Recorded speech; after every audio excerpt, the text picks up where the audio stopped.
Section 3 is on organizing info, and the tricky part about this is that a lot of the problems can be done multiple ways. Some are quicker than others, and some people like to organize things a certain way than other people, so it's kind of what you're comfortable with.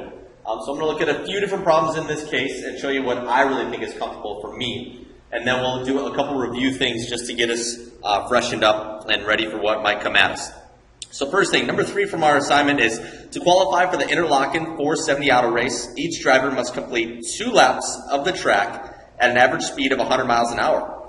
Benjamin averages only 75 miles an hour on his first lap. How fast must he go on the second lap to qualify for the race? And then we're going to do something on top of that, just a review for some things that you might see on the test is, what would his speed be in feet per second? Okay, so the first thing, don't just think this is super easy and like, oh yeah, 2 laps. First lap, he went 75 miles an hour. He needs 100. So second lap, yeah, you just got to go 125, right? No, it doesn't work quite that easy. Okay, it's kind of based on like weighted averages. So since he went 75 miles an hour on that first lap, he's got to catch up for that time that he lost. So there's no way he's going to have to go faster than 125 miles an hour.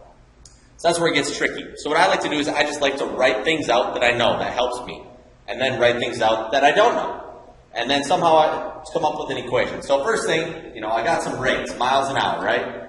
And we know we have a distance because we're going around a track and it takes a certain amount of time. So when I get information that has distances, rates, and times, I always think of the dirt formula. You guys know what mathematical dirt is? It's distance equals rate times time.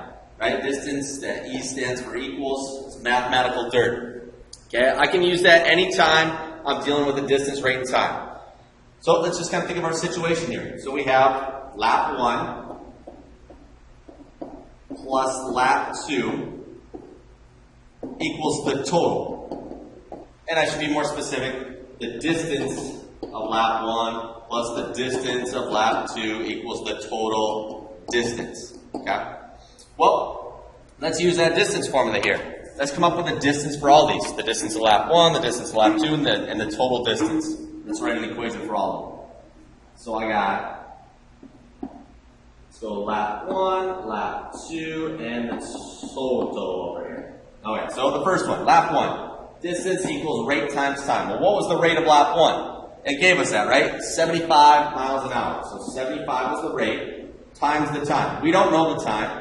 So I'm just going to call that T sub 1 for now, okay? Because the time of the first lap and the time of the second lap are different. All right? Going to lap 2, the distance equals, do we know the rate? No, we're trying to find that. So rate times T2, right? Because it's going to take us a little bit shorter time in the second lap in order to average 100 miles an hour. And lastly, the total distance, well, total distance would be twice around the track, right? Both laps. So 2D would be the total distance, right? I'm just using this equation. D equals RT. All those are based off that. So the distance is 2D, right? It's twice around the lap, or around the track. And then the rate, we want it to be 100 miles an hour. And the time is, well, it's these two times added together, right? So T1 plus T2. So now I have some equations to work with. Well, and if I think about this, if I got both of the first lap and the second lap and solve them each for the time, so if I solve this one for T1, I could plug that into here. And if I solve this one for T2, I could plug that in here. Kind of our substitution. Or from the other day when we did like systems of equations. Let's go ahead and try that. I'm going to take this first equation, D equals 75 times t to the first power, and I'm going to solve for t to the first power. So to move the 75, right now it's being times, so we have to do the inverse, which is divide. And then whatever you do to one side, do to the other. So there we go. So we got z over 75 equals t to the first power. And I do the same thing for the second lap. So d equals r t to the second times t to the second. So we want to get the t to the second by itself, so we divide by r. So now we have d over r equals t to the second.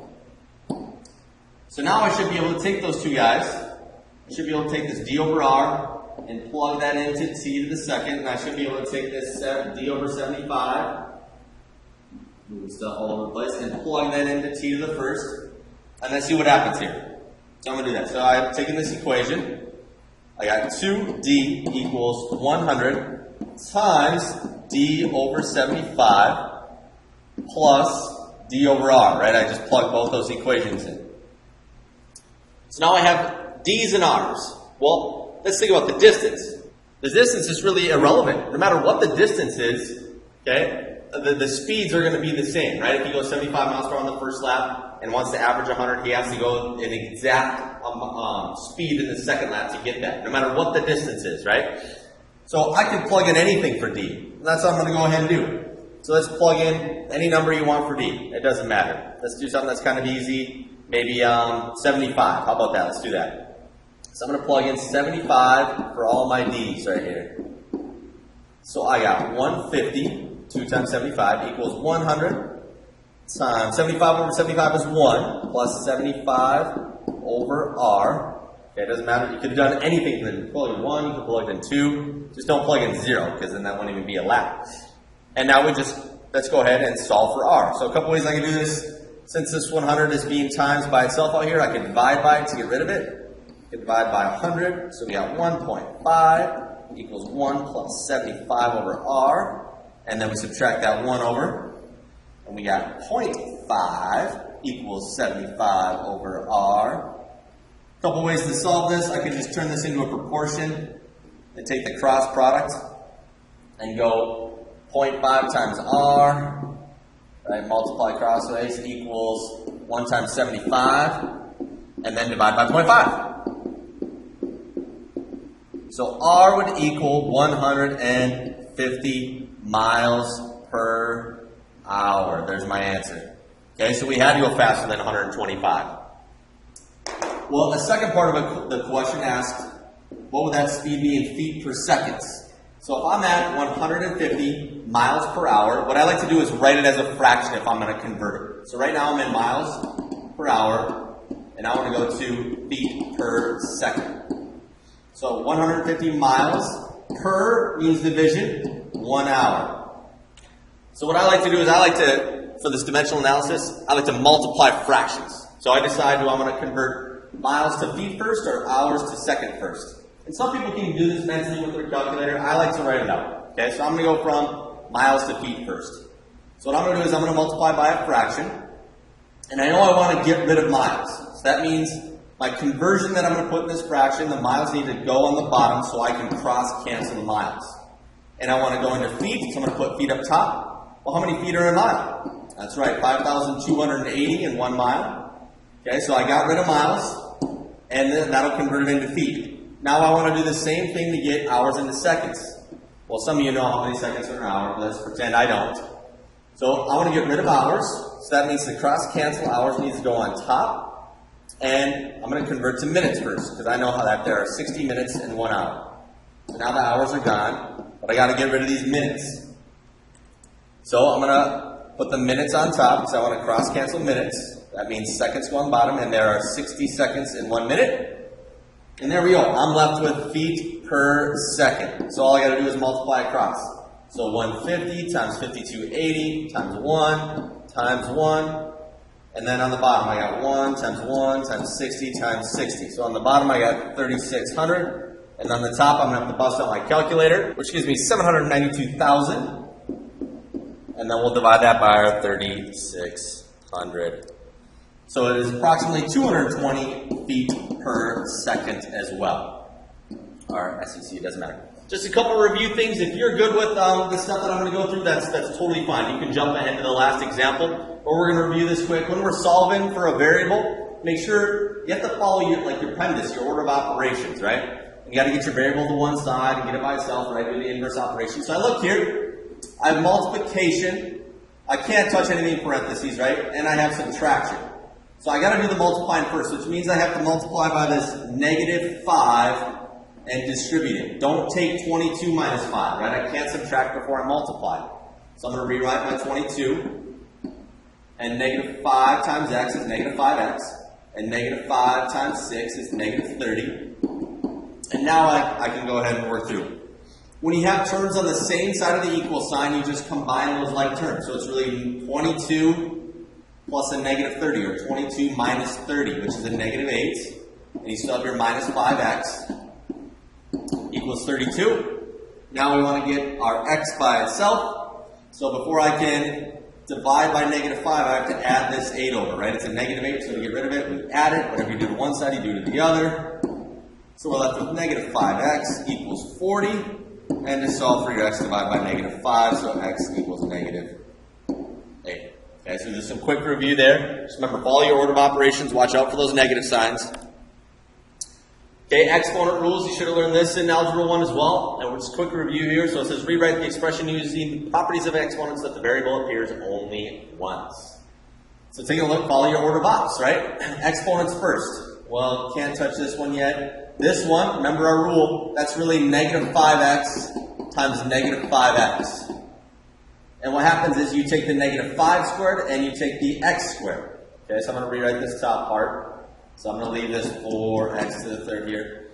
And then I have 25, right, because negative 5 times negative 5, and x squared. Just like that. On the bottom, same thing.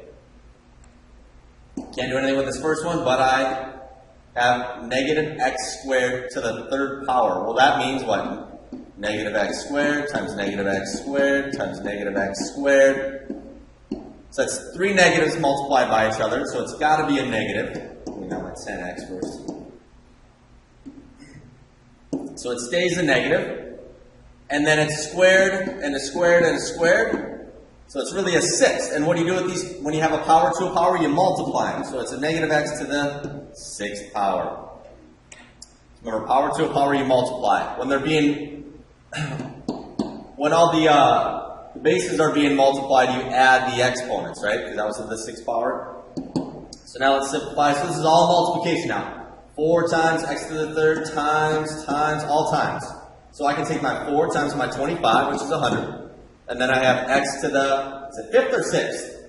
That's right, we add the exponents when they're being multiplied together, okay? So x to the 5th, and on the bottom I still have a negative 10, right? Because 10 times, it's really a negative 1. We just don't write it. And x to the 6th gives me x to the 7.